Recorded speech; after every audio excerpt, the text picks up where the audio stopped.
साथ Valentis advisers के founder and MD Jyotivardhan Jaipuria, जिनके पास इक्विटी मार्केट में 3.5 दशक से ज़्यादा का अनुभव है। वो जुड़ गए, उनसे बात करते हैं कि वो मार्केट में इस समय क्या रणनीति बना रहे हैं। ज्योति जी, गुड मॉर्निंग। सिंस हमने बात की लार्ज प्राइवेट बैंक्स की, यहीं से शुरुआत करते हैं। एक ऐसी स्पेस जहां पैसा बना नहीं काफ़ी टाइम से, एक आईसीआईसीआई बैंक को छोड़ दें तो यहाँ पर आपके हिसाब से क्या हो रहा है और क्या व्यू होगा इस समय लार्ज प्राइवेट बैंक्स पर? तो देखिए, इसमें ना हम लोग दो तरीके से देखते थे। एक है जो है ना कॉर्पोरेट बैंक्स है, और दूसरे जो रिटेल बैंक्स है। यदि अपने देखें तो 2020-21 तक तो ना रिटेल बैंक्स काफी अच्छा कर रहे थे, पर उसका वैल्यूएशन काफी महंगा हो गया था। कॉर्पोरेट बैंक्स दूसरे साइड पे देखें तो वहां पे काफी नरमी थी, उनकी अर्निंग्स भी धीमे थे। तो कॉर्पोरेट बैंक्स में अर्निंग्स की सुधार आई है, क्योंकि वहां पे काफी एनपीएल प्रोविजनिंग हुआ था। वो एनपीएल प्रोविजनिंग एक तरह से खत्म हो गया था, तो इसलिए ना काफी अच्छा ग्रोथ देखने को मिला है। ये काफी सस्ते थे कॉर्पोरेट बैंक्स के रिटेल बैंक के कंपैरिजन में, तो वो री रेटिंग भी देखने मिला है। तो एक तरह से दो तरफा रहा है। जो है ना महंगे रिटेल बैंक्स थे अच्छे क्वालिटी के, वो काफी महंगे थे, और वहां पे ना कोई प्राइस मूवमेंट देखने नहीं मिला है। पर दूसरे साइड पे जो कॉर्पोरेट बैंक्स थे, वहाँ काफी अच्छा प्राइस मूवमेंट देखने मिल रहा है। हम लोग का अभी भी नजर कॉर्पोरेट बैंक्स पे ही है, पर अब वो जो वैल्यूएशन का बड़ा डिफरेंशियल था वो निकल गया है, तो यहाँ से इतना बड़ा ट्रेड नहीं होएगा। ज्यादा ध्यान हम लोग है ना कोई छोटे बैंक्स पे दे रहे हैं, जहाँ पे ना वैल्यूएशन अभी भी काफी कंफर्टेबल है। छोटे बैंक्स जहां पे वैल्यूएशंस का कंफर्ट हो, वो फिर भी गो टू स्पेस है। ज्योति सर, हाय, गुड मॉर्निंग।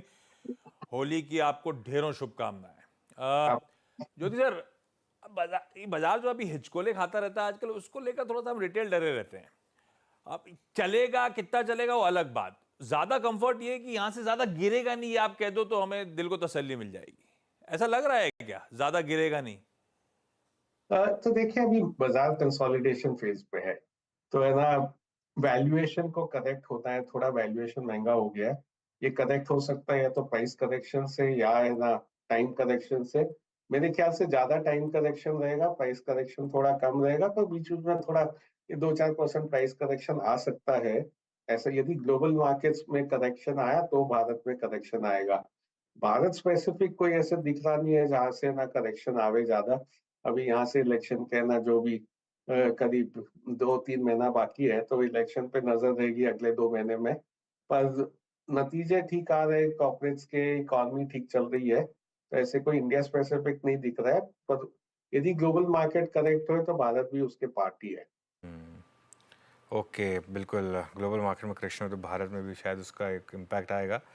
तो इस समय ज्योति जी, अब आपका व्यू क्या बन रहा है, स्पेशली ब्रॉडर मार्केट को लेकर, जहां पर पिछले महीने एक brutal correction I one way rally के बाद?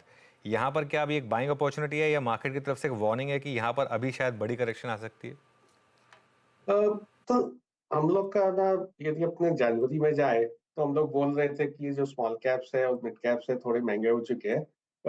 तो आधा जो वैल्यूएशन का डिस्कम्फर्ट था वो करेक्ट हो चुका है एक तरह से। तो मेरे हिसाब से एक फॉल आ गया है। हम लोग ने पिछले 10 दिन में थोड़ा बाइंग किया है small cap mid cap space में, क्योंकि कैश पे बैठे थे और है ना थोड़ा वैल्यूएशन में कंफर्ट आ रहे थे कई स्टॉक्स में। तो थोड़ा वैल्यूएशन के हिसाब से हम लोग ने बाइंग किया है। हो सकता है एक और फॉल आवे, तो अभी भी हम लोग थोड़े कैश पे बैठे हैं। वो आए कि नहीं, क्या है ना कि थोड़ा टाइम करेक्शन भी आ सकता है, प्राइस करेक्शन नहीं भी आवे। पर एक तरह से वैल्यूएशन थोड़े बेटर हो गए हैं जो 2 महीना पहले थे उससे। यदि अपने आंकड़े में देखें इसको, तो large cap versus small cap में वैल्यूएशन मोरलेस ना सिमिलर हो गए थे जनवरी में। अभी है ना 10-1% का अंतर आ चुका है। यदि लॉन्ग टर्म एवरेजेस देखें तो 15 से 17% है ना सस्ता ट्रेड होता है स्मॉल कैप, और अभी करीब 10% है ना नीचे ट्रेड हो रहा है। तो काफी है ना वैल्यूएशन गैप जो था वो ब्रिज हो चुका है, अभी थोड़ा सा बेटर लग रहा है। पता है, आप ही के ज्योति सर पिछले आंसर्स से आपने कहा एक रिस्क है ग्लोबल करेक्शन का। अरे ग्लोबल करेक्शन क्यों आएगा? अब तो सेंट्रल बैंकर्स कह रहे हैं हम काटेंगे काटेंगे, कुछ ने काटना शुरू कर दिया है। जिस चीज का इंतजार था वो सामने खड़ी है, तो करेक्शन किस बात के लिए? दूसरा, हमारे लिए एक बड़ा इवेंट आपने सही कहा सामने खड़ा है, वो इलेक्शन। अभी भी उस वर्डिक्ट को लेकर डिस्काउंटिंग बची है क्या बाजार में? तो देखिए, इलेक्शन तो एकदम एक स्टॉक मार्केट प्रिडिक्ट करना डिफिकल्ट होता है, इलेक्शन उससे भी ज्यादा डिफिकल्ट होता है। तो एक्सपेक्टेशन काफी हाई है, एक तरह से सब लोग एक ही तरफा मन बना रखे हैं कि ये आने वाला है और खाली सीट का ना अपने को डाउट है। तो कई बार क्या होता है, मार्केट इतना ओवर एक्सपेक्ट कर सकता है कि थोड़ा भी डिसअपॉइंट उस लेवल से भी करे तो है ना, एक तरह से मार्केट डिसअपॉइंट हो जाता है। दूसरा चीज जो याद रखना चाहिए, एकदम सेल ऑन न्यूज हो जाता है। तो एक तरह से एंटिसिपेशन में, चाहे रेट कट हो, चाहे इलेक्शन रिजल्ट हो, चाहे कोई भी हो, कई बार है ना एंटिसिपेशन में मार्केट चल जाता है और जब वो एक्चुअल आता है रिजल्ट तो उस टाइम पे मार्केट गिर जाता है। तो दोनों तरफ से ध्यान रखना चाहिए, जो भी ये वन ऑफ इवेंट्स होते हैं, जैसे 2004 में हुआ था, वाजपेयी जी एक तरह से सब लोग मॉडल समझ लिए थे कि वो आ रहे और वो नहीं आए, तो मार्केट में डाउनसाइड काफी नीचे हो गया था क्योंकि बाजार एक तरफा था पूरा, एक्सपेक्टेशन एक ही तरफे थे। ओके ज्योति सर, इस बीच ये जो अनसर्टेनिटी, शुरुआत में आपने कहा कि थोड़ा सा हो सकता है प्राइस वाइज नहीं तो टाइम वाइज तो बनता है कि थोड़ा सा करेक्शन आना चाहिए। ऐसे में आप लोगों ने क्या अपने फोलियोज में थोड़ा सा कैश कंपोनेंट बढ़ाया है क्या? अगर ऐसा है तो क्या डिप्लॉयमेंट के लिए किस चीज का आप लोग वेट करोगे? क्या देखोगे जिसके बाद आप लोग फिर से एग्रेसिव होगे, फिर से पैसा डिप्लॉय करोगे? तो हाँ, हम लोग ने कैश लेवल बढ़ाया है पिछले 4-5 महीने में। हम लोग एक तरह से जनवरी में देखे तो 15% से ज्यादा कैश था हम लोग के पास। अभी भी काफी कैश है, डबल डिजिट में कैश है। थोड़ा सा हम लोग डिप्लॉय किए पिछले 15-20 दिन में क्योंकि वैल्यूएशन थोड़ा नीचे आ गया था।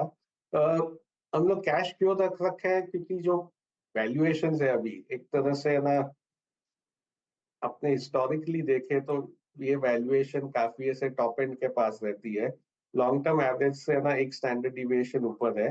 तो उस हिसाब से थोड़ा कैश रखें कि भाई कभी है ना वैल्यूएशन अच्छा मिले, सस्ता मिले तो थोड़ा कैश देना चाहिए, नहीं तो उस टाइम पे लेने का मौका मिल जाता है पर है ना कैश नहीं रहता है। तो वैल्यूएशन का कंफर्ट आवे, वैल्यूएशन का कंफर्ट आ सकता है क्योंकि अगले 6 महीना में मार्केट यदि रेंज बाउंड रहा और इसी लेवल पे रेंज मार्केट मिल गया तो उस टाइम पे अपने आप है ना 10% करीब वैल्यूएशन सस्ता हो जाता है, क्योंकि हर महीना एक तरह से 1.25 से 1.5% अर्निंग्स ग्रोथ बढ़ रहा है मार्केट में।